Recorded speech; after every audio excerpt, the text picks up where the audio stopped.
It's a big lead for François Hollande, who came ahead in the first round of the French election over the weekend on Sunday. He took nearly 29% of the vote compared to Mr. Sarkozy, who also advanced to the second round and took about 27% of the votes. David, tell us, how are markets reacting? Are there concerns about this victory, and how come?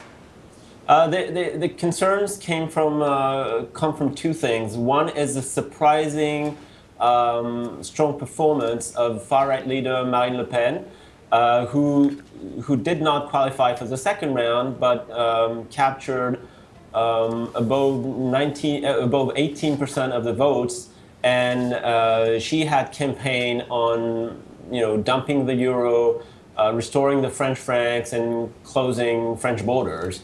So this is clearly a preoccupation.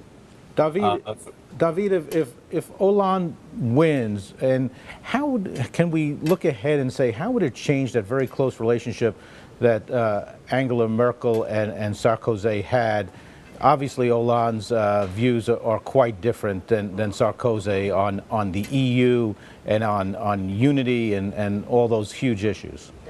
Mr. Hollande has campaigned saying that he wanted to amend the fiscal treaty that was signed last year by Eurozone countries, and which was the main response to the Euro's sovereign debt crisis. So the response was to stick to fiscal discipline and austerity to resolve the debt crisis. And this was largely inspired by Germany. And Mr. Sarkozy, even though in private he did not always agree with that strategy, he supported Angela Merkel's push for austerity. Mr. Hollande is saying that this is not the right path, that many countries will slip into recession if they continue to stick to strict fiscal discipline, and that Europe must complement that strategy by having a more growth-oriented plan. So, David, there's a risk that this policy that the Eurozone Fiscal Pact agreed to in December, I believe it was, could theoretically be thrown out the window? Is that possible? It could be delayed. It could be thrown into questions. But and Mr. Hollande yesterday, after the results, said his responsibility, I'm quoting him, was to reorient Europe on the path of growth and job creation. Yeah, he may reorient the path of Europe on the path to not being able to pay back its debts, right? Well, I think this election is really just symbolic of the cross currents that we see going on in every European country, right? You've got this huge debt load. You've got the markets pushing because of this crisis.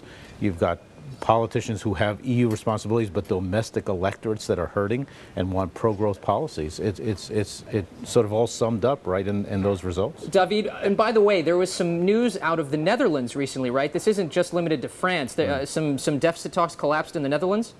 Exactly. That was on Saturday, and the Prime Minister today said he would most likely call for early elections. That means this is important because the Netherlands was one of the strongest supporter of Germany's austerity strategy to resolve the euro debt crisis. So it could mean that in the coming weeks, Germany may lose one of its strongest allies.